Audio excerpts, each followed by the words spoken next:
ഒരു ചെറുപ്പക്കാരൻ ജോലി അന്വേഷിച്ച് യാത്ര ചെയ്യുവാണ്. അതിനിടയിൽ അദ്ദേഹം പല മനുഷ്യരെയും കണ്ടുമുട്ടുന്നുണ്ട്, പല ഓഫീസുകളിലും കയറിയിറങ്ങുന്നുണ്ട്. പക്ഷെ അദ്ദേഹത്തിന് ഒരു ജോലി കിട്ടുന്നില്ല. എന്നിട്ടും ആ കണ്ടുമുട്ടുന്ന ഓരോ മനുഷ്യനെയും അദ്ദേഹം ഒരു കുറ്റവാക്കോ ഒരു തെറിയോ തെറ്റായിട്ട് ഒരു വാക്കുപോലും ആ മനുഷ്യൻ ആരെയും പറയുന്നില്ല.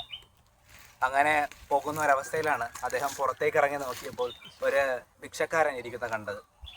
ആ മനുഷ്യനെ കണ്ട മാത്രയിൽ തന്നെ അദ്ദേഹം തൊട്ടടുത്തുള്ള ഒരു കടയിൽ നിന്ന് കുറച്ച് ഭക്ഷണ സാധനങ്ങൾ വാങ്ങിക്കൊണ്ട് ആ മനുഷ്യന് കൊടുക്കുന്നുണ്ട്. എന്നിട്ട് ആ ഭിക്ഷക്കാരൻ ആ മനുഷ്യനെ അനുഗ്രഹിച്ചിട്ട് പറഞ്ഞേക്കുന്നുണ്ട്. ആ ചെറുപ്പക്കാരൻ്റെ ജീവിതത്തിൽ ഇതുവരെ ഇല്ലാത്തൊരു സന്തോഷം ആ മനുഷ്യന് കിട്ടുന്നുണ്ട്. പിന്നെ കുറച്ച് നാളുകൾക്ക് ശേഷം അദ്ദേഹത്തിന് ഒരു നല്ല ജോലിയും കിട്ടുന്നുണ്ട്. ഇതാണ് സ്നേഹമുള്ളവരെ ഈശോ നമ്മോട് പറഞ്ഞു വെക്കുന്നത്. നമ്മൾ ആരെയും വിധിക്കാതിരുന്നാൽ നമ്മളും വിധിക്കപ്പെടുകയില്ല. എല്ലാവരെയും സ്നേഹിച്ചുകൊണ്ട് നമ്മൾ കടന്നു പോകണം. ആരെയും കുറ്റം വിധിക്കാതെയും ഒരു മനുഷ്യനെ പോലും എതിർത്ത് പറയാതെയും എല്ലാവരോടും സ്നേഹത്തിൽ പെരുമാറാനാണ് ഈശോ നമ്മോട് ഓരോരുത്തരോടും ആഹ്വാനം ചെയ്യുന്നത്.